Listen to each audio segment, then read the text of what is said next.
This is Public Voice News with breaking news. আসসালামু আলাইকুম, আমি Afrin Sadia. Public voice news চ্যানেলে আপনাকে স্বাগত। শুরুতেই জানাবো আজকের গুরুত্বপূর্ণ আপডেট সংবাদগুলোর শিরোনাম। দেশে স্বর্ণের দামে ফের বড় লাভ। দেশের বাজারে স্বর্ণের দাম বাড়ানোর সিদ্ধান্ত নিয়েছে Bangladesh jewellers association BAJUS. Police ফাঁড়ি ভাড়া দেওয়ার জেরে সন্ত্রাসী হামলার অভিযোগ। মুন্সিগঞ্জের আব্দুল কাইয়ুম দেওয়ান ৩৮ নামের এক ব্যবসায়ীকে গুলি ও ধারালো অস্ত্র দিয়ে কুপিয়ে গুরুতর আহত করেছে দুর্বৃত্তরা। শুক্রবার ৬ ফেব্রুয়ারি বিকাল ৪:৩০টার দিকে গজারিয়া উপজেলার গুয়াগাছিয়া কেন্দ্রীয় মসজিদের সামনে এই হামলার ঘটনা ঘটে। নির্বাচনী উত্তাপে শৃঙ্খলার প্রতীক সেনাবাহিনী। বাংলাদেশে নির্বাচন মানে শুধুই ভোটের দিন নয়, এটি রাজনৈতিক উত্তাপ, জনমতের প্রকাশ এবং এক প্রকার সামাজিক পরীক্ষা। প্রতিবার ভোটের আগে অস্থিরতা, বিতর্ক এবং কখনো কখনো সহিংসতা দেখা দেয়। ভোটাররা কি নির্ভয়ে ভোটকেন্দ্রে পৌঁছতে পারবেন? ভোটে বাধা বা অবৈধ কর্মকাণ্ড কি নির্বাচনী পরিবেশকে ব্যাহত করবে? এই প্রশ্নগুলো নির্বাচনের উত্তাপে জনমনে উদ্বেগ তৈরি করে। এই অস্থির পরিস্থিতিতে সেনাবাহিনীর উপস্থিতি এক ধরনের শৃঙ্খলা, নিরাপত্তা ও স্থিতিশীলতার প্রতীক হিসাবে কাজ করে। ছাত্রদলে যোগ দিলেন আরেক ভিপি। এবার বেসরকারি গণবিশ্ববিদ্যালয়ের কেন্দ্রীয় ছাত্র সংসদের সহপ্রধানপতি ভিপি ইয়াসিন আল মৃদুল দেওয়ান আনুষ্ঠানিকভাবে বাংলাদেশ জাতীয়তাবাদী ছাত্রদলে যোগদান করেছেন। শুক্রবার ৬ ফেব্রুয়ারির রাতে তাকে ফুল দিয়ে স্বাগত জানান সংগঠনটির কেন্দ্রীয় সভাপতি রাকিবুল ইসলাম ও সাধারণ সম্পাদক নাসির উদ্দিন। তারিক রহমানকে মুখোমুখি আলোচনার আহ্বান জামায়াত আমিরের। বৈধতা কেবল অবাধ সুষ্ঠু নির্বাচনের মধ্য দিয়েই আসে বলে মন্তব্য করেছেন বাংলাদেশ জামায়াতে ইসলামীর আমির ড শফিকুর রহমান। তিনি বলেন, স্বচ্ছতা এবং জন আস্থা ছাড়া কোনো ফলাফলই জনগণের বিশ্বাস অর্জন করতে পারে না। শুক্রবার ৬ ফেব্রুয়ারি রাত ৮টার দিকে সামাজিক যোগাযোগ মাধ্যম ফেসবুকে নিজের ভেরিফাইড আইডিতে এক পোস্টে তিনি এই মন্তব্য করেন। এই ছিল আজকের গুরুত্বপূর্ণ আলোচিত সংবাদের শিরোনামগুলো। এখন বিস্তারিত সংবাদে আসছি, তবে তার আগে অনুরোধ রইল ভিডিওতে একটি লাইক দিয়ে চ্যানেলটি সাবস্ক্রাইব করুন এবং কমেন্টে জানিয়ে দিন আপনি কোন জায়গা বা কোন দেশ থেকে আমাদের এই সংবাদটি দেখছেন। দেশে স্বর্ণের দামে ফের বড় লাভ। দেশের বাজারে স্বর্ণের দাম বাড়ানোর সিদ্ধান্ত নিয়েছে বাংলাদেশ জুয়েলার্স অ্যাসোসিয়েশন বাজুস। এবার ভরিতে ৭,৬৪০ টাকা বাড়িয়ে ২২ ক্যারেটের এক ভরি স্বর্ণের দাম ২,৬২,০৯০ টাকা নির্ধারণ করেছে সংগঠনটি। শনিবার ৭ ফেব্রুয়ারি সকালে এক বিজ্ঞপ্তিতে এ তথ্য জানিয়েছে বাজুস। আজ সকাল ১০টা থেকেই নতুন এ দাম কার্যকর হবে। বিজ্ঞপ্তিতে বলা হয়, স্থানীয় বাজারে তেজাবি স্বর্ণের বা পিওর গোল্ডের মূল্য বেড়েছে, ফলে সার্বিক পরিস্থিতি বিবেচনায় স্বর্ণের নতুন দাম নির্ধারণ করা হয়েছে।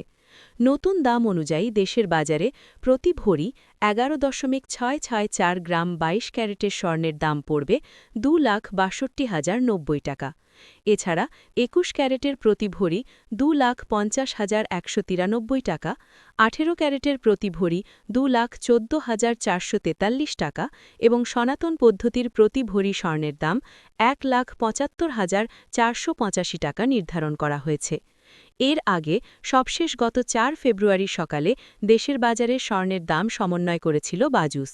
সে সময় ভরিতে ৭,৬৪০ টাকা কমিয়ে ২২ ক্যারেটের এক ভরি স্বর্ণের দাম ২,৫৪,৪৫০ টাকা নির্ধারণ করেছিল সংগঠনটি। এছাড়া ২১ ক্যারেটের প্রতি ভরি ২,৪২,৯০৩ টাকা, ১৮ ক্যারেটের প্রতি ভরি ২,০৮,২০২ টাকা এবং সনাতন পদ্ধতির প্রতি ভরি স্বর্ণের দাম ১,৭০,৪১১ টাকা নির্ধারণ করা হয়েছিল, যা কার্যকর হয়েছিল সেদিন সকাল ১০টা থেকেই। এ নিয়ে চলতি বছর দেশের বাজারে ২৬ বারের মতো সমন্বয় করা হল স্বর্ণের দাম, যেখানে দাম ১৭ দফা বাড়ানো হয়েছে, কমানো হয়েছে ৯ দফা।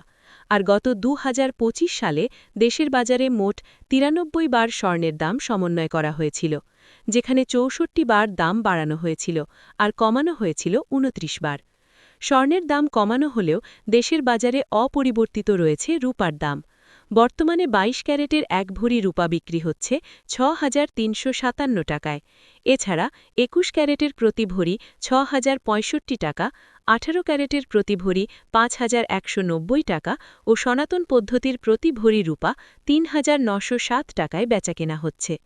চলতি বছর এখন পর্যন্ত দেশের বাজারে ১৭ দফা সমন্বয় করা হয়েছে রূপার দাম, যেখানে দাম ১০ দফা বাড়ানো হয়েছে, কমানো হয়েছে বাকি ৭ দফা। আর ২০২৫ সালে দেশের বাজারে মোট ১৩ বার সমন্বয় করা হয়েছিল রূপার দাম, যার মধ্যে বেড়েছিল ১০ বার আর কমেছিল মাত্র ৩ বার। পুলিশ ফাঁড়ি ভাড়া দেওয়ার জেরে সন্ত্রাসী হামলার অভিযোগ। মুন্সিগঞ্জের আব্দুল কাইয়ুম দেওয়ান ৩৮ নামের এক ব্যবসায়ীকে গুলি ও ধারালো অস্ত্র দিয়ে কুপিয়ে গুরুতর আহত করেছে দুর্বৃত্তরা। শুক্রবার ৬ ফেব্রুয়ারি বিকাল ৪:৩০টার দিকে গজারিয়া উপজেলার গুয়াগাছিয়া কেন্দ্রীয় মসজিদের সামনে এই হামলার ঘটনা ঘটে। প্রত্যক্ষদর্শী ও পরিবার সূত্রে জানা যায়, হামলার পর গুরুতর আহত অবস্থায় আব্দুল কাইয়ুম দেওয়ানকে প্রথমে ভাবেরচর স্বাস্থ্য কমপ্লেক্সে নেওয়া হয়। পরে সেখানে তার অবস্থার অবনতি হলে সন্ধ্যা ৬টার দিকে তাকে ঢাকা মেডিকেল কলেজ ঢামেক হাসপাতালে স্থানান্তর করা হয়। বর্তমানে তিনি ঢামেকের জরুরি বিভাগের ওয়ান স্টপ ইমার্জেন্সি সেন্টার ওসেকে চিকিৎসাধীন রয়েছেন। চিকিৎসকরা জানিয়েছেন তার অবস্থা অত্যন্ত আশঙ্কাজনক। আহত কাইয়ুম দেওয়ানের ছোট ভাই মোহাম্মদ মাইন উদ্দিন দেওয়ান জানান, তার ভাই এক বিশিষ্ট ব্যবসায়ী ও শিল্পপতি। তিনি দীর্ঘদিন ধরে ওই এলাকায় সফলতার সঙ্গে গার্মেন্টস ব্যবসার সঙ্গে যুক্ত এবং সামাজিক কর্মকাণ্ডেও সক্রিয় ভূমিকা রেখে আসছেন। তিনি বলেন, সম্প্রতি গুয়াগাছিয়া এলাকায় একটি পুলিশ ফাঁড়ির জন্য বাড়ি ভাড়া নেওয়ার উদ্যোগ নেয় প্রশাসন, কিন্তু কেউ ভাড়া দিতে রাজি না হওয়ায় মানবিক দৃষ্টিকোণ থেকে তিনি ও তার ভাই পুলিশ ফাঁড়ির জন্য সরকারকে বাড়ি ভাড়া দিতে সম্মত হন। মাইন দেওয়ান অভিযোগ করে বলেন, পুলিশ ফাঁড়ি স্থাপনের পর ওই এলাকায় দীর্ঘদিন ধরে চলে আসা অবৈধ বালু উত্তোলন, চাঁদাবাজি ও মাদক ব্যবসা বন্ধ হয়ে যায়। এতে ক্ষিপ্ত হয়ে আওয়ামী লীগের বিভিন্ন সন্ত্রাসী গোষ্ঠী তাদের হুমকি দিতে থাকে। তারা হুমকি দিয়ে বলেন, কেন কাইয়ুম দেওয়ান পুলিশ ফাঁড়ির জন্য ভাড়া দিয়েছেন। এই নিয়ে আগেও পুলিশের সঙ্গে সন্ত্রাসীদের গোলাগুলি ও সংঘর্ষের ঘটনা ঘটে। তিনি আরও জানান, গত ৮ সেপ্টেম্বর এ সংক্রান্ত এক ঘটনায় বর্তমান অন্তর্বর্তীকালীন সরকারের স্বরাষ্ট্র উপদেষ্টা ঘটনাস্থল পরিদর্শন করেন এবং সঠিক তদন্তের নির্দেশ দিয়ে যৌথ বাহিনীর কাছে অভিযোগ দেন। এরপর কিছুদিন পরিস্থিতি শান্ত থাকলেও ধীরে ধীরে আবার উত্তপ্ত হয়ে ওঠে। বিভিন্ন সময় প্রকাশ্যে ও গোপনে কাইয়ুম দেওয়ানকে হুমকি দেওয়া হচ্ছিল। মাইন দেওয়ান বলেন, শুক্রবার বিকালে কাইয়ুম দেওয়ান একটি সামাজিক অনুষ্ঠানে অংশ নিতে যান। আসরের নামাজ আদায় করে গুয়াগাছিয়া কেন্দ্রীয় মসজিদ থেকে বের হওয়ার পথে তাকে ঘিরে ধরে আওয়ামী লীগের দোসর ও স্থানীয় নেতা পিয়াস, শাহাদাত, নয়ন, রিয়াজ, নীরব, আকাশসহ ২০ থেকে ২৫ জনের একটি সন্ত্রাসী দল। তারা ধারালো ছুরি, চাপাতি ও আগ্নেয়াস্ত্র দিয়ে তার ওপর হামলা চালায়। এই সময় তার হাত ও পায়ের রগ কেটে দেওয়া হয় এবং পায়ে ৪টি গুলি করা হয়। পরিবারের অভিযোগ, হামলাকারীরা দীর্ঘদিন ধরে ওই এলাকায় অবৈধ বালু উত্তোলন, চাঁদাবাজি, মাদক ব্যবসা ও দখল বাণিজ্যের সঙ্গে জড়িত। বিগত ফ্যাসিস্ট আওয়ামী সরকারের আমলেও তারা এসব অপরাধমূলক কর্মকাণ্ড চালিয়ে গেছে। নির্বাচনী উত্তাপে শৃঙ্খলার প্রতীক সেনাবাহিনী। বাংলাদেশে নির্বাচন মানে শুধুই ভোটের দিন নয়, এটি রাজনৈতিক উত্তাপ, জনমতের প্রকাশ এবং এক প্রকার সামাজিক পরীক্ষা। প্রতিবার ভোটের আগে অস্থিরতা, বিতর্ক এবং কখনো কখনো সহিংসতা দেখা দেয়। ভোটাররা কি নির্ভয়ে ভোটকেন্দ্রে পৌঁছতে পারবেন? ভোটে বাধা বা অবৈধ কর্মকাণ্ড কি নির্বাচনী পরিবেশকে ব্যাহত করবে? এই প্রশ্নগুলো নির্বাচনের উত্তাপে জনমনে উদ্বেগ তৈরি করে। এই অস্থির পরিস্থিতিতে সেনাবাহিনীর উপস্থিতি এক ধরনের শৃঙ্খলা, নিরাপত্তা ও স্থিতিশীলতার প্রতীক হিসাবে কাজ করে। বাংলাদেশি সেনাবাহিনী দীর্ঘদিন ধরে নির্বাচনী নিরাপত্তায় দায়িত্ব পালন করছে।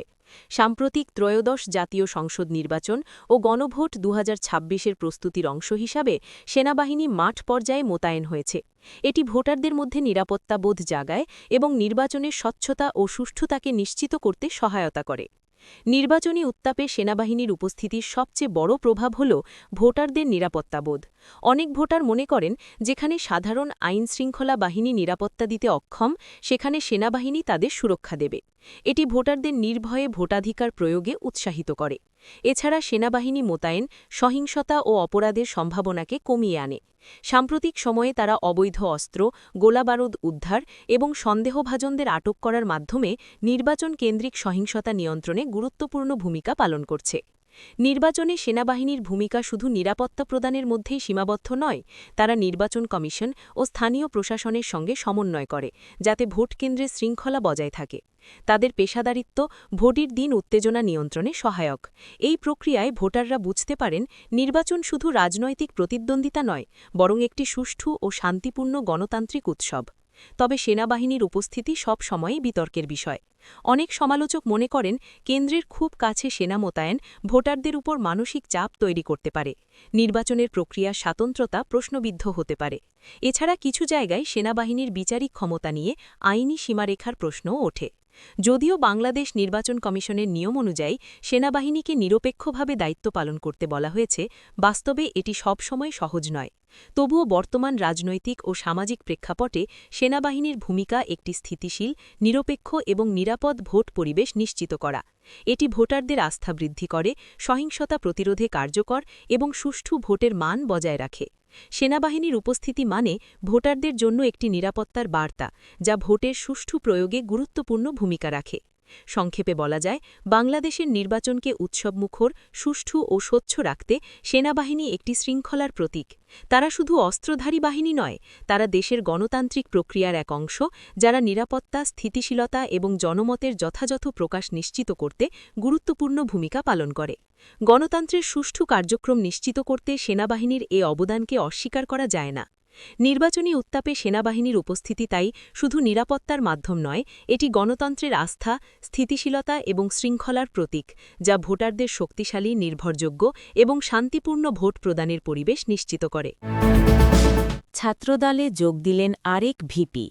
এবার বেসরকারি গণবিশ্ববিদ্যালয়ের কেন্দ্রীয় ছাত্র সংসদের সহ-প্রধানপতি ভিপি ইয়াসিন আল মৃদুল দেওয়ান আনুষ্ঠানিকভাবে বাংলাদেশ জাতীয়তাবাদী ছাত্রদলে যোগদান করেছেন।